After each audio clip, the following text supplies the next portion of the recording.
નમસ્કાર, આપ જોઈ રહ્યા છો નેશન પ્લસ ન્યૂઝ. હું છું આપની સાથે હિરલ પંડ્યા.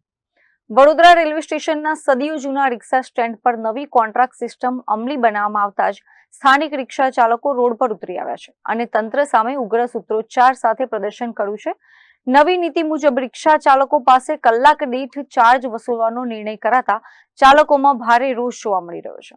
રેલવે સ્ટેશન બહાર આવેલું રિક્ષા અને ટેક્સી સ્ટેન્ડ આશરે 50 વર્ષથી વધુ જૂનું છે, જ્યાં પેઢીઓથી ચાલકો મુસાફરોને સેવા આપીને પોતાનું ગુજરાન ચલાવે છે. પરંતુ તાજેતરમાં જ રેલવે તંત્ર દ્વારા આ સ્ટેન્ડનો કોન્ટ્રાક્ટ અમદાવાદની એક ખાનગી એજન્સીને સોંપી દેવામાં આવ્યો છે.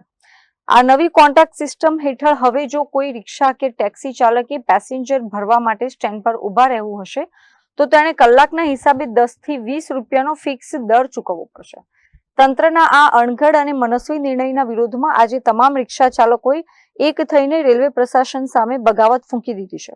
ચાલકો અને યુનિયનના આગેવાનોનો તર્ક છે કે રિક્ષા અને ટેક્સી એ પબ્લિક ટ્રાન્સપોર્ટ અને જનતાની સેવા માટેનું સાધન છે, કોઈ પ્રાઇવેટ પાર્કિંગ પ્લોટ નથી. પેસેન્જર વ્હીકલ પાસેથી આ પ્રકારે કલાક દીઠ ઉઘરાણી કરવી એ તદ્દન ગેરવ્યાજબી છે. સામાન્ય રીતે રિક્ષા ચાલકો જ્યારે રેલવે પરિસરમાં ઉભા રહે ત્યારે તેની વ્યવસ્થા જોવાની જવાબદારી રેલવેની છે અને જો સિટીમાં ઉભા રહે તો તેની સત્તા મ્યુનિસિપલ કોર્પોરેશન હસ્તક હોય છે. આવા સંજોગોમાં ખાનગી કોન્ટ્રાક્ટરને વચમાં લાવીને ગરીબ ચાલકોનું શોષણ કરવાની આ નીતિને ચાલકો સખત શબ્દોમાં વખોડી રહ્યા છે. આ વિરોધ પ્રદર્શન એટલે કરવામાં આવ્યો છે કે કોન્ટ્રાક્ટ સિસ્ટમ કરી દેવામાં આવી છે કે જે વર્ષોથી અહીંયા રિક્ષા સ્ટેન્ડ અને ટેક્સી સ્ટેન્ડ હતું, જે આજથી ઓછામાં ઓછું 50 વર્ષ જૂનું સ્ટેન્ડ છે, જે અત્યારે આ સ્ટેન્ડને કોન્ટ્રાક્ટ સિસ્ટમ કરવામાં આવી છે કે જે તે રિક્ષા ચાલક છે કે જે ટેક્સી ચાલક છે જેને અહીંયા ઊભું રહેવું હોય તો કલાક પ્રમાણે એનો 10-20 રૂપિયા દર નક્કી કરવામાં આવ્યો છે. જે અમે વાતચીત જેને કોન્ટ્રાક્ટ મળ્યો છે એ ભાઈ અમદાવાદના છે, એ ભાઈ આવીને અહીંયા વાત કરીને અમારી સાથે ગયેલા છે અને આ વસ્તુ અમે વખોડીએ છીએ સખત શબ્દોમાં. અગર અમારી વાત નહીં સાંભળવામાં આવે તો અમે ઉગ્ર આંદોલન બી કરવાની તૈયારીમાં છે. આમાં તકલીફ એવું છે સાહેબ કે આમાં જે કલાકના હિસાબે જે પૈસા નક્કી કરવામાં આવ્યા છે, જે આ પેસેન્જર વ્હીકલ છે એની અંદર આ વસ્તુ વ્યાજબી નથી. આ તો પેસેન્જર વ્હીકલ છે, એની અંદર થોડું કંઈ હોઈ શકે છે કે આવી રીતે પૈસા આપીને ઊભા રહી શકે.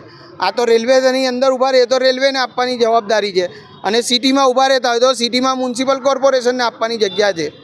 આમાં કંઈ પેસેન્જર વ્હીકલ માટે કોઈએ પૈસા આપવાની જરૂર નથી. આ તો પબ્લિક સર્વન્ટ જેવી પબ્લિકને સેવા આપવા માટે છે સાધન.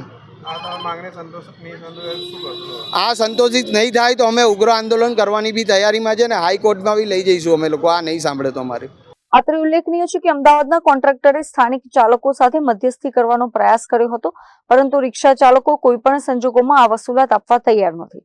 રિક્ષા ચાલક યુનિયનને સ્પષ્ટ અલ્ટિમેટમ આપ્યું છે કે જો આગામી દિવસોમાં આ કોન્ટ્રાક્ટ સિસ્ટમ રદ કરીને ચાલકોને ન્યાય આપવામાં નહીં આવે તો તેઓ પૈડા થંભાવીને ઉગ્ર આંદોલન કરશે અને આ અન્યાયી આદેશ વિરુદ્ધ ગુજરાત હાઈકોર્ટના દ્વાર ખખડાવશે. ગરીબ રિક્ષા ચાલકોના પેટ પર લાત મારતી આ કોન્ટ્રાક્ટ સિસ્ટમ સામે હવે રેલવે પ્રશાસન શું વચલો રસ્તો કાઢે છે તે હવે જોવાનું રહ્યું. કેમેરામેન નવનીત પરમાર સાથે Chirag Patel, nation plus news, Vadodara.